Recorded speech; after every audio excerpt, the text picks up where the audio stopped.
அன்பை கொடுக்கறவங்க ஏமாத்த மாட்டாங்க, ஆனா அன்பை வாங்குறவங்க ஏமாத்துறாங்க. ஏன்னா அவங்களுக்கு இன்னொருவரிடம் இருந்து அன்பை வாங்குவதற்கான வாய்ப்பு கிடைத்து கொண்டே இருக்கு. வாங்கி வாங்கி பழகிறவங்களுக்கு அந்த பழக்கத்தை மாத்துறது அவ்வளவு கஷ்டம். பொய்யான உறவுகளிடம் உண்மையான அன்பை கொடுத்து ஏமாந்தவங்க ஒரு உண்மையான அன்பு கிடைச்சா கூட அதை ஏற்றுக்கொள்றதுக்கு தயங்குறாங்க. ஏன்னா அவங்க கடந்து வந்த வாதையில அனுபவிச்ச வலிகள் ஏராளம். நேசிப்பவர்கள் ஒரு நேரத்துல வெறுத்து ஒதுக்கி காயப்படுத்தி விட்டு காணாம போயிடுவாங்க. உண்மையா நேசிச்சு கொண்டிருக்கிற இதயத்துக்கு இது ஒண்ணுமே புரியவே புரியாது.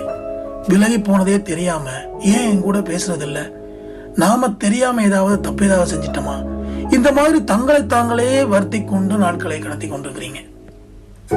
எல்லாம் ஒரு நாள் மாறிவிடும் நினைச்சுதான் நீங்க காத்துட்டு இருக்கிறீங்க.